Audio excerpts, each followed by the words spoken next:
So guys, ayun, meron tayo dito nakita. At alam nyo ba kung ano to? Tingnan nyo, tira.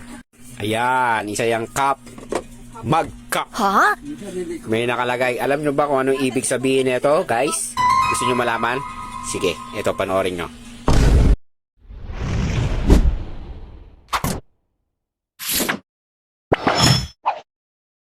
So guys, dito nga ay merong babaeng nagtanong kung anong ibig sabihin ng dragon at ng hayop. At sino nga ba tong hayop na ito na may numerong 666? So ating panooring mabuti at pakinggang mabuti, unawain at intindihing mabuti. Okay, let's go!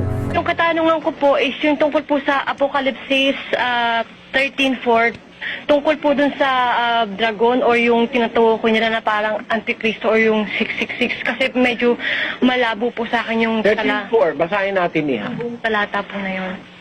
At sila'y nangagsisamba sa dragon sapagkat ibinigay niya ang kanyang kapamahalaan sa hayop at nangagsisamba sa hayop na nangagsasabi, sino ang kagaya ng hayop at sinong makababaka sa kanya? Ano yung tinatanong mo dyan, Iha? Yung dragon o yung hayop? Yung dragon po, kung ano po yung dragon na tinutukoy, ito po ba'y tao or isang Ganito, Iha, no? Kung mapapansin mo yung talata, nagsisamba sila sa dragon sapagkat ibinigay ng dragon ang kanyang kapamahalaan sa hayop. So, dalawa tinutukoy, dragon at saka hayop. Yung dragon, ibinigay niya yung kanyang kapangyarihan dun sa hayop. Eh, sino ba yung hayop? Sino ba naman yung dragon? Pakinggan mo, ha? Sa 12:9 ng Apokalipsis, At inihagis ang malaking dragon, ang matandang ahas, ang tinatawag na Diablo at Satanas, ang dumadaya sa buong sanlibutan. Siya'y inihagis sa lupa at ang kanyang mga anghel ay inihagis na kasama niya. ayan, ang dragon, yung Diablo. Yung matandang ahas. Ngayon, yung hayop ba, tinatanong mo rin niya? Sino naman yung hayop na binigyan ng dragon ng kapangyarihan? Sa 13:18 ng Apokalipsis naman. Dito'y may karunungan. Ang may pagkaunawa ay bilangin ang bilang ng hayop sapagkat siyang bilang ng isang tao at ang kanyang bilang ay 666. Sa makatwid, yung hayop, hindi naman pala ito hayop talaga, symbolism lang yan. Yung hayop, nagre-represent ng isang tao. It's one man, it's a man. Tao yan, kapatid. Pero yung tao na yan may bilang 666. At itong taong ito, hindi mahirap makilala ito. Popular ito eh. Religiously speaking, ang taong ito popular. Pakinggan mo ha, sa 13:16 ng Apokalipsis. At ang lahat, maliliit at malalaki, at mayayaman at mga dukha, at mga laya, at ang mga alipin ay pinabigyan ng isang tanda sa kanilang kanang kamay o sa noo, nang huwag makabili o makapagbili ang sinuman, kundi siyang mayroong tanda sa makatwid ay ng pangalan ng hayop o bilang ng kanyang pangalan. Yung hayop, makapangyarihan tao.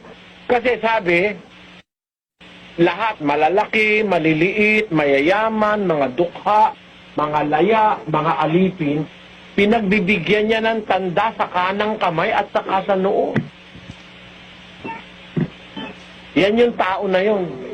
Nasakop niya halos lahat ng tao sa mundo. Maliliit, malalaki, mayaman, mga dukha, napa-under sa kanya. At yung hayop na yon, pag walang tanda ng hayop, hindi ka makakabilit basta makakapagbenta. Alam mo kung sinong hayop yun, kapatid? Puntahan nga natin pasyon. Lalo sa hayop na tanan, na kaniyang napagmasdan, katakot-takot matingnan, 7 ulot, 10 sungay, isa naman ang katawan. Eh talaga bang hayop yan? Pasyong Katoliko yung binabasa ko, kapatid. Yan ang binabasa pag mahal na araw eh. Sabi sa pasyon, doon na halimbawa. Hindi naman pala talagang hayop eh. Halimbawa lang. Kapangyarihang dakila nitong malupit na diwa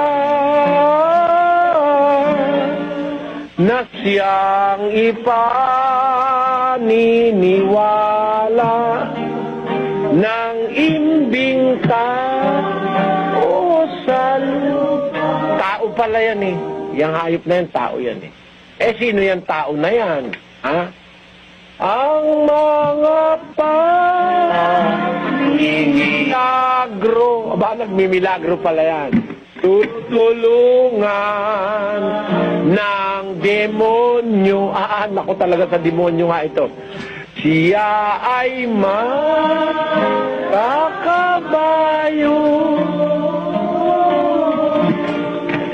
Ano ba't sa buong mundo maghahari itong lilo? Bayan pala'y hari eh. Kaya pag may hari, may corona yan. Sa buong mundo nag-ahari yan. Eh ano ba yung tao na yan?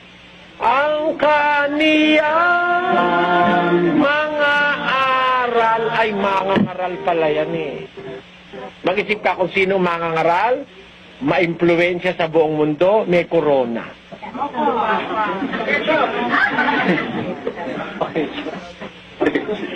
Yun yung larawan ng hayop. Ang kanyang bilang, 666. Bakit? Ang papa may titulo. Yung kanyang tiara, yung kanyang corona, 3 tatong yon. Nakalagay doon ang mga salitang Vicarius Filii Dei. Vicarius Filii Dei, ang kahulugan nun, kahalili ng anak ng Diyos. Yung Vicarius, kahalili yun eh. Yung Filii, anak. Yung Dei, Diyos. So, kahalili raw siya ng anak ng Diyos. Pag binilang mo